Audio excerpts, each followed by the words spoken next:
kita mesti menyempurnakan tugas kita dengan sebaiknya, iaitu dipanggil al-wafa. Lawan bagi khianat yang kedua namanya al-wafa. Sebab tu Allah kata thumma tuwaffa. Maknanya dalam ayat ini para ulama menafsirkan orang-orang yang akan mendapat ganjaran tambahan yang disempurnakan oleh Allah Ta'ala pada hari kiamat adalah 3 golongan. 3 golongan. Okey, ibu sekalian kena faham ya. Masa Allah Ta'ala hisab kita, kalau kata dalam Quran, فَمَنْ يَعْمَلْ مِثْقَالَ ذَرَّةٍ خَيْرًا يَرَهُ وَمَنْ يَعْمَلْ مِثْقَالَ ذَرَّةٍ شَرًّا يَرَهُ. Kalau dia buat baik sikit pun Allah akan timbang, jahat sikit pun Allah akan timbang. Yang tu nama dia hisab. Tapi dia ada atas daripada tingkatan hisab itu, dipanggil wafa. Wafa ni macam mana? Allah ambil baik, Allah letak, ambil jahat letak, yang baik itu Allah top up lagi. Sebab tengok, baik ni pun tak berapa cukup sangat ni. Allah beratkan kebaikan itu supaya kebaikan itu lebih tinggi daripada kejahatan. Itulah yang kita baca dalam Al-Quran yang Allah Ta'ala kata apa? Yudha'afu lahum walahum ajrun azim. Allah ganda-gandakan kerana Allah nak bagi dia ganjaran yang lumayan. Itu nama dia apa? Al-Wafa. Tapi orang yang nak dapat Al-Wafa ni kena ada 3 sifat.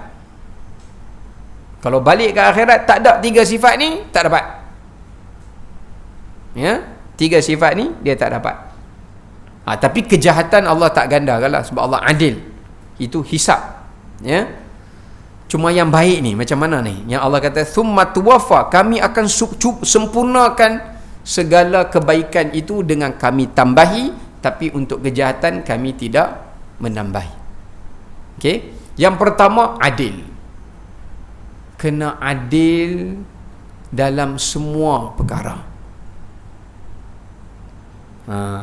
Dengan orang kita suka ke, kita tak suka dia ke, tapi kita kena berlaku adil. Jangan yang kita suka kita kata dia baik, yang kita tak suka dia buat baik pun kita kata dia jahat. Tak boleh. Kena adil. Sebab tu Nabi kata al-adlu fir ridha wal ghadab. Nabi kata ada 4 sifat yang pada kamu ada kebaikan. Antaranya Nabi kata adil ketika kamu redha atau ketika kamu marah. Adil dengan isteri, adil dengan anak-anak, adil dengan pekerja, semua orang lah kena berlaku adil.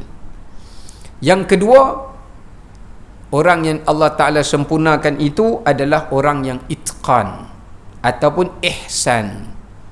Bila dia buat satu kebaikan, dia suka lebihkan. Allahu Akbar. Bila dia buat satu kebaikan, dia suka lebihkan. Faham tak? Contoh. Berapa duit ni? RM23.7. Ambil 24. 3 kupang tak payah. Contoh. Ya. Tapi orang yang bukan ihsan atau itqan ni, berapa? RM27 7 kupang. 23 sudahlah. 7 kupang ni. Dia paksa pula kawan tu. Bolehlah kalau kawan tu redha bagi diskaun, halal lah. Tapi dia bukan masuk dalam kumpulan orang yang ihsan ataupun itqan. Faham ya? Maknanya kalau dia buat kebaikan, biasanya dia akan cuba untuk sempurnakan kebaikan itu atau lebihkan nilai kebaikan dia itu. Ya, nilai kebaikan dia itu.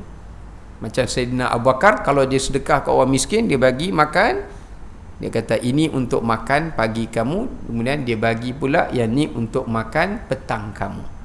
Tapi kita kalau dia mai, nak ambil ni makan jadi satu saja. Sagi malam dia kena pergi cari lagi. Kan?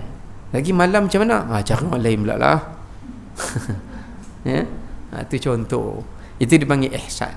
Ya?